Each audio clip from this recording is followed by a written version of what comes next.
ساری امت سے حساب ہوگا، کائنات کے ہر بندے سے حساب ہوگا۔ ہے کسی کے پاس اتنی طاقت اللہ کو حساب دے سکے؟ ہے کسی کے پاس اتنی مجال؟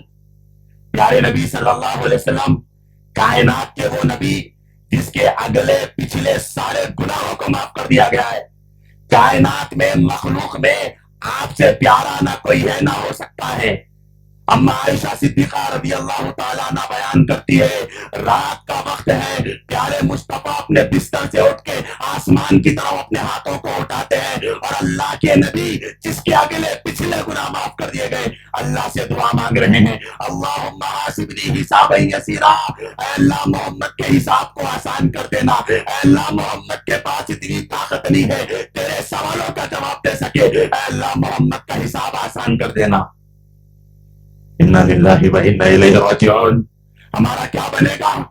حضرت عائشہ نے پوچھا، اللہ کے رسول آپ کے اگلے پچھلے سارے گناہ معاف کر دیے گئے، اللہ آپ سے کیسا حساب لے گا؟ اللہ کے نبی کہتے ہیں، اے اللہ میں تیرے حساب سے کیسے نہ ڈروں؟ اے عائشہ سن لے، کل قیامت کے دن اللہ مجھ سے حساب نہیں کرے گا، لیکن اگر اللہ نے کوئی سوال کر لیا محمد رسول اللہ جواب دینے کی طاقت نہیں رکھے گا۔ اللہ کے نبی دعا کر رہے ہیں، اے اللہ میرے حساب کو آسان کر دینا۔ سورہ غاشیہ میں اللہ نے ارشاد فرمایا، ان بطش ربک لشدید، یقیناً تیرے رب کی پکڑ بڑی سخت ہے، بڑی سخت ہے۔ اللہ جب کسی کو پکڑتا ہے نا بڑی سخت پکڑتا ہے، اس کے سامنے اس کے سوالوں کا جواب دینا، اپنے اعمال کا حساب دینا آسان بات نہیں۔ معمولی پولیس اسٹیشن میں آپ چلے جائیں، پولیس والا سختی سے آپ سے پوچھ لے، آپ کے پسینے چھوٹ جائیں گے۔ اور بادشاہوں کا بادشاہ اگر حساب لے لے، لا یتکلمون، بات کرنے کی بھی طاقت نہیں ہوگی، گونگے ہو جاؤ گے۔ مجھ کو اور آپ کو آخرت کی فکر کرنا ہے، مجھ کو اور آپ کو اپنے تمام نیکیوں کا، تمام گناہوں کا اللہ کے سامنے حساب دینا ہے۔ ذرا ایک لمحے کے لیے سوچ کر دیکھو کہ اگر ہم مر گئے، ہمارے پاس کیا اتنی نیکیاں ہیں کہ ہم اللہ کو جواب دے سکیں؟ تھوڑی دیر کے لیے ہر کوئی سوچے، ایک لمحے کے لیے سوچے، ہم مر گئے، موت کبھی بھی آئے گی، ایک لمحے کے لیے سوچے اگر ہمارے پاس اچانک موت آ گئی، ہم مر گئے، کیا ہمارے پاس اتنی نیکیاں ہے کہ ہم اللہ کو جواب دے سکیں، اللہ سے سوال کا جواب دے سکیں؟ ہے اتنی مجال؟ تھوڑی دیر کے لیے سوچو، ہم مر گئے تو اللہ کو کیا جواب دیں گے؟ کیا چہرہ لے کر اللہ کے پاس جائیں گے؟ یہ غور و فکر کرنے کا مقام ہے، یہ آخرت کو یاد کرنے کا مقام ہے۔ موت اچانک آئے گی، اور جب موت آئے گی اللہ تعالیٰ پہلا مرحلہ قبر کا دیکھے گا۔ جیش العسرا میں جنگ تبوک کے موقع پر اپنی جانی مالی قربانیوں کو پیش کرنے والے مسلمانوں کے تیسرے خلیفہ نبی صلی اللہ علیہ وسلم کے داماد حضرت عثمان ابن عفان رضی اللہ تعالیٰ عنہ قبر کے پاس بیٹھ کر رونے لگے۔ اتنا رویا کہ آپ کے آنکھ سے آنسو نکل گئے، داڑھی تر ہو گئی۔ ام ہانی نے پوچھا، اے عثمان ابن عفان رضی اللہ عنہ، آپ کے بارے میں اللہ کے نبی نے کہا تھا کہ عثمان آج کے بعد کوئی گناہ بھی کرے گا اللہ مؤاخذہ نہیں کرے گا، عثمان کا ہر عمل اللہ معاف کرے گا، عثمان کو اللہ کے نبی نے جنت کی بشارت دی ہے۔ ام ہانی نے پوچھا، اے عثمان کیوں روتے ہو؟ تمہارے سامنے جنت کا تذکرہ کیا گیا، تمہارے سامنے جہنم کا تذکرہ کیا گیا، تم نے اتنے آنسو نہیں بہائے، کیا بات ہے؟ قبرستان پہنچ کر قبر کے سامنے اتنا رو رہے ہو؟ عثمان ابن عفان رضی اللہ تعالیٰ عنہ نے کہا، جب انسان مر جاتا ہے قبر کے گلے میں اتار دیا جاتا ہے، یاد رکھو قبر آخرت کی منزلوں میں سب سے پہلی منزل ہے۔ جو قبر کے مرحلے میں کامیاب ہو گیا وہ سارے مرحلوں میں کامیاب ہو جائے گا، جو یہاں ناکام ہو گیا وہ سارے مرحلوں میں ناکام ہو جائے گا۔ قبر میں سوال کریں گے فرشتے، ہے طاقت جواب دینے کی؟ بڑے آسان سوال ہے نا، کون نہیں جانتا؟ ہر کوئی جانتا ہے قبر میں 3 سوال ہوں گے۔ پہلا سوال من رب کا، تمہارا رب کون ہے؟ جواب کیا ہے؟ اللہ۔ اتنا آسان ہے اللہ بولنا؟ فرشتہ پوچھے گا ما دینوں کا، تمہارا دین کیا ہے؟ ہمیں ہمارے دین کا نام معلوم ہے، اسلام ہے، لیکن کیا قبر میں اسلام بولنا آسان ہو جائے گا؟ فرشتہ پوچھے گا من نبیوں کا، تمہارا نبی کون ہے؟ جواب معلوم ہے، پیارے نبی کا نام مصطفیٰ صلی اللہ علیہ وسلم ہے۔ کیا جواب دینا آسان ہے؟ ہمیں جوابات معلوم ہے، سوالات معلوم ہے، ہم سمجھتے ہیں کہ ہمیں جوابات معلوم ہے تو ہم خبر میں جواب دیں گے، شیخ ابن عثیمین رحمہ اللہ نے فرمایا جو زندگی میں اللہ کو نہیں پہچانتا تھا، اللہ کی عظمت کو نہیں جانتا تھا، دنیا میں اللہ کے بارے میں نہیں سوچتا تھا، اللہ کی عبادت نہیں کرتا تھا، ایک اللہ کا تعارف نہیں پیش کرتا تھا، اللہ کی قسم وہ جواب جاننے کے باوجود بھی جواب دینے کی طاقت نہیں رکھتا۔ معلوم ہے دین کا نام اسلام ہے، لیکن جو اسلام پر نہیں چلے گا، اسلامی قوانین کے مطابق زندگی نہیں گزارے گا، حلال اور حرام کی تمیز میں فرق نہیں کرے گا، جاننے کے باوجود بھی قبر میں جواب نہیں دے پائے گا۔ قبر آخرت کی منزلوں میں پہلی منزل ہے، جو یہاں کامیاب ہو گیا وہ آگے کے سارے مرحلوں میں کامیاب ہو گیا، جو یہاں ناکام ہو جائے وہ سارے مرحلوں میں ناکام ہو جائے گا۔ عزیز نوجوان دوستو، اے ایمان والو، اے نوجوانوں، آخرت کی فکر کرو، آخرت کی تیاری کرو، یہ زندگی ختم ہونے والی ہے۔ ایک صحابی رسول صلی اللہ علیہ وسلم اللہ کے رسول کے پاس آئے، سوال کیا، اے اللہ کے رسول قیامت کب آئے گی؟ اے اللہ کے رسول قیامت کب آئے گی؟ اللہ کے نبی نے جواب دیتے ہوئے کہا قیامت کب آئے گی اس کا علم تو اللہ کے رسول کے پاس نہیں ہے، لیکن اللہ کے نبی نے کہا بتا تو نے قیامت کے لیے کیا تیاری کی ہے؟ تو قیامت کے بارے میں سوال کر رہا ہے کہ قیامت کب آئے گی، پہلے یہ تو بتا دے کہ تو نے قیامت کے لیے کیا تیاری کر رکھی ہے۔ جب بھی قرآن مجید حدیث مبارکہ پڑھی جاتی ہے، آخرت کو یاد دلانے والی آیتیں آتی ہیں، ایمان والوں کے دل اللہ کے خوف سے ڈر پڑتے ہیں۔ امام صاحب جب نماز پڑھاتے ہیں ایسی آیتیں کہ جسم کے رونگٹے کھڑے ہو جائے۔ امیر المومنین عمر بن خطاب رضی اللہ تعالیٰ عنہ قرآن مجید کی تلاوت کر رہے تھے، قرآن مجید میں سورۃ الطور کی تلاوت کرتے ہیں، والطور، قرآن مجید سورۃ طور پڑھیے، حضرت عمر بن خطاب سورۃ طور کی تلاوت کر رہے ہیں، جب آیت نمبر 7 پر پہنچے ان عذاب ربک لواقع، یقیناً تیرے رب کا عذاب آ کر رہے گا، حضرت عمر بن خطاب رضی اللہ تعالیٰ عنہ جب یہ آیت پڑھے اتنا رونے لگے، اتنا رونے لگے، آخرت میں اللہ کے عذاب کو یاد کر کے یہ آیت ان عذاب ربک لواقع، یقیناً تیرے رب کا عذاب آ کر رہے گا، صحابہ کرام بیان کرتے ہیں حضرت عمر اس آیت کو پڑھ کر اتنا روئے کہ بے ہوش ہو کے گر گئے، سارا مدینہ آپ کی زیارت کرنے آنے لگا۔ بعض حدیثوں میں کہا گیا کہ حضرت عمر اتنا روئے کہ آپ کے گالوں پر رونے کی وجہ سے نشان پڑ گئے، اتنا رویا۔ آخرت معمولی چیز نہیں، اللہ کا خوف کائنات کی سب سے بڑی چیز۔ ام المومنین سارے مومنوں کی ماں عائشہ صدیقہ رضی اللہ تعالیٰ عنہ اللہ کے عذاب کو یاد کر کے اتنا روتی۔ قاسم بن محمد رحمہ اللہ کہتے ہیں، یہ بہت بڑے تابعین میں سے ہیں، قاسم بن محمد رحمہ اللہ کہتے ہیں میں ہر دن فجر کی نماز کے بعد لوگوں کو سلام کرتا، سلام کی ابتدا، سلام کی شروعات میں امی عائشہ سے کرتا۔ کہتے ہیں قاسم بن محمد میں ایک مرتبہ فجر کی نماز کے بعد سلام کرنے کے لیے امی عائشہ کے حجرے کے پاس آیا تو میں نے دیکھا کہ مومنوں کی ماں حضرت عائشہ کھڑی ہے، نماز پڑھ رہی ہے۔ میں سلام کرنے کے لیے کھڑا رہا تاکہ امی جان نماز ختم کر دے، میں سلام کر کے اپنی ضرورت کو پورا کرنے کے لیے چلے جاؤ۔ قاسم بن محمد کہتے بہت دیر تک کھڑا رہا، حضرت عائشہ قرآن مجید کی آیت پڑھ رہی ہے، لقد من اللہ علینا ووقانا عذاب السموم، اللہ کا احسان ہے کہ اس نے ہم کو ایک دردناک عذاب سے بچا لیا۔ حضرت عائشہ آیت کی تلاوت کر رہی ہے، تبکی کثیرہ، زیادہ رو رہی ہے۔ قاسم بن محمد کہتے ہیں میں بہت دیر تک وہاں ٹھہرا رہا تاکہ امی جان نماز ختم کر لے، مگر معاملہ یہ ہے کہ امی جان نماز ختم ہی نہیں کرتی، وہ آیت کریمہ پڑھ رہی ہے، لقد من اللہ علینا ووقانا عذاب السموم، لقد من اللہ علینا ووقانا عذاب السموم، آیت پڑھ رہی ہے، تبکی فترددها تبکی، بار بار آیت کو پڑھتی جاتی ہے، روتی جاتی ہے۔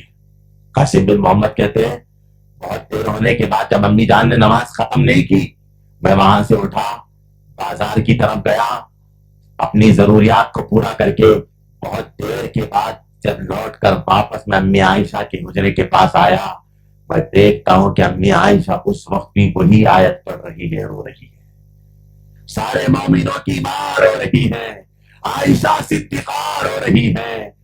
جب ہماری ماں کا یہ حال ہے، ہم بیٹوں کا کیا حال ہونا چاہیے، ہم گنہگاروں کا کیا حال ہونا چاہیے۔ قرآن مجید آج ہم پڑھتے ہیں مگر افسوس دلوں پر اثر نہیں کرتا. آخرت کو یاد دلانے والی اللہ تعالیٰ کی عذاب کردہ آیتیں ہمارے سامنے پڑھی جاتی ہیں، ہمارے دلوں پر اثر نہیں کرتا. آج ہمارا نوجوان بڑے بڑے یونیورسٹیوں میں پڑھ رہا ہے، ڈاکٹر ہے، انجینئر ہے، اسکالر ہے، بہت کچھ ہے، مگر افسوس دے کر اللہ کے کلام کا ایک صفحہ نہیں پڑھ سکتا.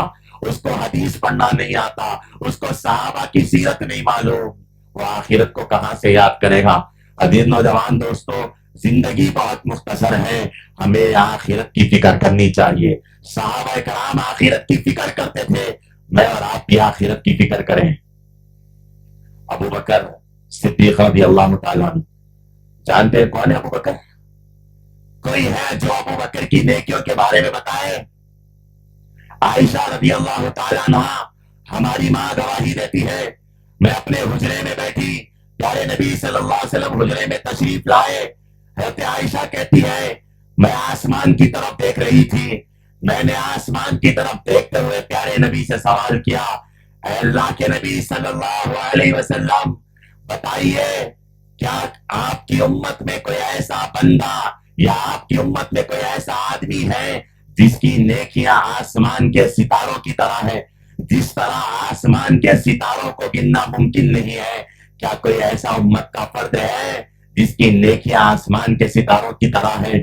اللہ کے رسول صلی اللہ علیہ وسلم نے کہا، عائشہ میری امت میں ایک آدمی ہے جس کی نیکیاں آسمان کے ستاروں کی طرح ہے، وہ حفصہ کے بابا عمر بن خطاب کی نیکیاں ہیں. عمر بن خطاب وہ جس کی نیکیاں آسمان کے ستاروں کے مانند ہیں. حضرت عائشہ نے بے ساختہ ہو کر پکار کر کہا، اے اللہ کے رسول فَأَيْنَ أَبِي أَبَا بَكْرَ، اے اللہ کے رسول آپ کو عمر کی نیکیاں نظر آتی ہے، میرے باپ ابو بکر کی نیکیوں کا کیا؟ اللہ کے رسول صلی اللہ علیہ وسلم نے کہا، اے وہ لوگوں جو نہیں جانتے ابو بکر کے مقام کو، جو نہیں جانتے ابو بکر کی نیکیوں کو، ذرا کان کھول کر سنو. پیارے مصطفیٰ نے فرمایا، اے عائشہ تیرا باپ ابو بکر جب میں ہجرت میں نکلا، ہجرت کے سفر میں غار ثور میں ایک رات میں ابو بکر نے میری خاطر جو شام کا ڈسنا برداشت کیا، وہ رات جس رات میں ابو بکر کے گود میں سر رکھ کر سو رہا تھا، اس ایک رات کی نیکیاں ابو بکر کی اتنی بڑی ہے کہ قیامت تک آنے والی ساری امت ابو بکر کی اس ایک رات کی نیکی کا مقابلہ نہیں کر سکتی، حتیٰ کہ عمر بن خطاب کی نیکیاں بھی نہیں کر سکتی. عبداللہ ابن عمر کہتے ہیں اگر ابو بکر کی نیکیوں کو ایک پلڑے میں اور ساری امت کی نیکیوں کو ایک پلڑے میں رکھ دیا جائے، ابو بکر کی نیکی کا پلڑا بھاری ہو جائے گا. عمر بن خطاب رضی اللہ تعالیٰ عنہ کہتے ہیں، یہ بالکل صحیح روایت ہے، حضرت عمر بن خطاب کہتے ہیں مجھے ایسا لگتا ہے، مجھے ایسا محسوس ہوتا ہے کہ کل قیامت کے دن اللہ ابو بکر کی نیکیوں کو دیکھ کر اپنا غصہ ٹھنڈا کر لے گا. اللہ اکبر. اب یہ ابو بکر کی نیکیوں کا معاملہ ہے، اور یہی ابو بکر جب راستے میں چلتے کسی پرندے کو دیکھتے تو پرندے کو بولتے، اے پرندے کاش میں تیری جگہ ہوتا، اللہ کاش مجھے پرندہ بنا دیتا، میں مر جاتا، قیامت کے دن اللہ مجھ سے حساب نہ کرتا. جس کی نیکیوں کا یہ عالم ہے وہ اللہ کے خوف سے اتنا ڈرتا ہے، وہ پرندے کو دیکھ کر کہتا ہے کاش میں پرندہ ہوتا، مجھ سے حساب نہ لیا جاتا. یہی ابو بکر جب خلیفہ بنے، مسلمانوں کی خلافت جب ان کے ہاتھ میں آئی، شام کا وقت ابو بکر بیت المال کا حساب کر رہے ہیں، چراغ جلایا، چراغ کی روشنی ہوئی، روشنی میں بیٹھ کر ابو بکر بیت المال کا حساب کر رہے ہیں. آپ کی بیٹی عائشہ صدیقہ رضی اللہ تعالیٰ عنہ ملاقات کرنے کے لیے اپنے باپ ابو بکر کے پاس آئی. جب حضرت عائشہ کو آتے ہوئے دیکھا، ابو بکر نے دفتروں کو بند کر دیا، چراغ کو بجھا دیا. بیٹی نے پوچھا، ابا جان کیا بات ہے کہ آپ بیت المال کا حساب کر رہے تھے، میرے آتے ہی آپ نے کتابوں کو بند کر دیا، چراغ کو بجھا دیا. یہ تقوی، یہ آخرت کی فکر ابو بکر صدیق کے دل میں تھی. کہا، اے میری بیٹی، اے میری لفتہ جگر، میں بیت المال کا حساب کر رہا ہوں. یہ جو روشنی ہے، جس تیل کی وجہ سے یہ روشنی آ رہی ہے، یہ تیل امت کے پیسوں کا ہے. میں نہیں چاہتا کہ اپنی بیٹی سے بات کرنے کے لیے میں امت کے پیسوں کو برباد کرتا رہوں. کل قیامت کے دن میں ڈرتا ہوں کہ اللہ مجھ سے یہ نہ پوچھے کہ ابو بکر اپنی بیٹی سے بات کرنے کے لیے امت کے پیسوں کا استعمال کر رہا تھا. یہ خوف، یہ تقوی، یہ آخرت کی فکر سینکڑوں مثالیں صحابہ کی زندگی سے، وہ جن سے اللہ راضی ہو چکا ہے. اللہ نے رضامندی کی گارنٹی دے دی. اللہ مجھ سے آپ سے راضی ہے اس کی گارنٹی نہیں ہے. میں نے اللہ کو کتنا ناراض کیا دن کے اجالے میں، رات کے اندھیروں میں ہم نے اللہ کی کتنی نافرمانی کی، یہ ہمارا نفس جانتا ہے. توبہ کرو، توبہ کرو، زندگی بہت مختصر ہے. لوٹ کر اللہ کے دین کی طرف آؤ. آخرت کی فکر کرو، حشر کی فکر کرو، قبر کی فکر کرو. قبر اور حشر کی فکر کرنا یہ صحابہ کا ترہ امتیاز تھا. اے لوگوں، تم بھی آخرت کی فکر کرو. اللہ تعالیٰ قرآن مجید میں فرماتا ہے وَلَا تَكُونُوا كَالَّذِينَ، اے وہ لوگوں تم ان لوگوں کی طرح نہ ہو جانا وَلَا تَكُونُوا كَالَّذِينَ نَسُوا اللَّهَ، جنہوں نے دنیا میں اللہ کو بھلا دیا. جو دنیا میں اللہ کو بھول گئے ان لوگوں کی طرح نہ ہو جانا. جو دنیا میں اللہ کو بھلا دیتا ہے قیامت کے دن اللہ اس کو بھلا دیتا ہے. اور اللہ بھول جائے، اللہ رحمت کی نگاہوں سے نہ دیکھے، پھر تمہارا بچنا ناممکن ہے. کائنات کی کوئی ہستی تم کو اللہ کے عذاب سے بچا نہیں سکتی. الہاکم التکاثر، دنیا کی چاہت نے تمہیں اتنا غافل کر دیا حتی زرتم المقابر، تم قبر میں چلے گئے مگر تمہیں ہوش نہیں آیا. سوشل میڈیا کی محبت، دنیا کی محبت، دنیا والوں کی محبت نے تمہیں اتنا اندھا کر دیا کہ تمہیں آخرت کی یاد ہی نہیں آئی. تم نے کبھی توبہ ہی نہیں کی، کبھی اللہ کی طرف لوٹ کر تم آئے نہیں. اللہ تعالیٰ سے دعا کرو کہ اللہ تمہارے دلوں میں آخرت کی فکر کو پیدا کرے. اللہ سے دعا کرو کہ اللہ تعالیٰ تمہیں ہر دن اپنی موت کو یاد کرنے کی توفیق دے. جب تک اللہ سے نہیں مانگیں گے اللہ توفیق نہیں دے گا. اللہ توفیق نہیں دے گا تو زندگی غفلت میں گزر جائے گی. ایک آخری بات، عبد الرحمن ابن عوف رضی اللہ تعالیٰ کون ہیں؟ جنہوں نے اسلام کی خاطر اپنا مال اللہ کی راہ میں لٹایا ہے. عبد الرحمن ابن عوف جن کو دنیا میں جنت کی خوشخبری دی گئی. عبد الرحمن ابن عوف جنہوں نے زندگی میں نبی کا ساتھ دیا، غزوات میں نبی کے ساتھ شریک رہے، بہت بڑے صحابی ہیں. ان کے بیٹے ہیں عبد الرحمن ابن عوف کے بیٹے کہتے ہیں کہ ایک مرتبہ میرے والد کے سامنے بھنا ہوا گوشت لایا گیا. بھنا ہوا گوشت میرے والد کی خدمت میں پیش کیا گیا. گوشت کو دیکھ کر میرے والد رونے لگے. میرے والد اس گوشت کو دیکھ کر رونے لگے. میں نے پوچھا کہ ابا جان، آپ کے سامنے آپ کی خدمت میں صحابہ کرام نے گوشت پیش کیا ہے، آپ گوشت کو دیکھ کر روتے ہو، کھانا نہیں چاہتے؟ عبد الرحمن ابن عوف نے کہا تم نہیں جانتے بیٹا کہ ایک صحابی مصعب بن عمیر تھے جن کی زندگی عائش و مسرت میں گزرتی تھی. جب وہ مصعب بن عمیر اسلام میں داخل ہوئے، جب موت آئی، شہادت ہوئی، کفن تک میسر نہ ہوا. پیر ڈھانکتے تو سر کھل جاتا، سر ڈھانکتے تو پیر کھل جاتا. مصعب بن عمیر مجھ سے بہتر ہے، وہ دنیا میں اس حال میں چلے گئے کہ ان کو کفن کا کپڑا میسر نہ ہوا، اور آج میرے سامنے بنا ہوا چکن ہے، بنا ہوا گوشت ہے. میں ڈرتا ہوں کہ اللہ تعالیٰ میری نیکیوں کا بدلہ مجھے دنیا میں تو نہیں دے رہا ہے، آخرت میں میرے لیے کوئی حصہ نہ ہو. میں ڈرتا ہوں. یہ فکر صحابہ کرام کے دلوں میں تھی. آج ہم اللہ کی نعمتیں کھا رہے ہیں مگر ناشکری ہے، عبادت سے غافل ہے، آخرت کی فکر سے دور، سوشل میڈیا اور دنیا کی محبت کے دیوانے ہیں. کچھ لوگ دنیا میں ایسے بھی ہیں جو آخرت کی فکر تو نہیں کرتے مگر دنیا میں رہ کر اپنی آخرت کو تباہ کرتے ہیں، آخرت کو تباہ کر لیتے ہیں دنیا میں رہ کر کے. بہت سارے ظالم ہیں، ان ظالموں میں سے ایک ظالم جو دنیا میں رہ کر اپنی آخرت کو تباہ کر رہا ہے، جسے دنیا سلمان ندوی کہتی ہے. سلمان ندوی جیسا ظالم کبھی کھڑے ہو کر رام کو نبی کا درجہ دیتا ہے، کبھی بابری مسجد کو غیروں کی طرح بتاتا ہے. یہی ظالم آج سے 10 دن پہلے ایک بیان میں کہتا ہے نعوذ باللہ کہ امیر معاویہ رضی اللہ تعالیٰ عنہ جو مومنوں کے روحانی ماموں ہے، وہ کہتا ہے کہ امیر معاویہ اس امت کے فرعون، نعوذ باللہ ثم نعوذ باللہ. صحابی کی ذات پر کیچڑ اچھال کر صحابہ کے پر زبان درازی کرتا ہے. یہی ظالم ہے جو دنیا میں اپنی آخرت کو تباہ کر رہے ہیں. اللہ تعالیٰ ایسے ظالموں سے ہماری نسلوں کی امت کی حفاظت فرمائے. اے اللہ ہمارے دلوں میں صحابہ کرام کی سچی طرف سچی محبت عطا فرمائے. اے اللہ جب تک اس دنیا میں رہے آخرت کو یاد کرنے والا، آخرت کی فکر کرنے والا بنائے. اے اللہ ہم سیاہکار ہے، گناہ گار ہے، دن کے اجالوں میں، رات کے اندھیروں میں ہم نے بہت گناہ کر لیے ہیں. اے اللہ ہمارے گناہ چھوٹے ہیں، تیری رحمت بڑی ہے. اے اللہ اپنے رحم کرم سے ہمارے گناہوں کو معاف فرما. اے اللہ ہماری خطاؤں کو معاف فرما. اے اللہ ہم نے انجانے میں بہت سی نمازیں چھوڑ دی، بہت سی عبادتوں کو چھوڑ دیا، اے اللہ ان تمام پر ندامت اور افسوس کے آنسو بہانے کی توفیق عطا فرما۔ اے اللہ جب تک زندہ رہے اعمال صالحہ سے دامن کو سجانے کی توفیق عطا فرما۔ اے اللہ جب ہمارا خاتمہ ہو تو ہماری زبانوں پر کلمہ توحید جاری فرما۔ آمین وآخر دعوانا الحمد للہ رب العالمین۔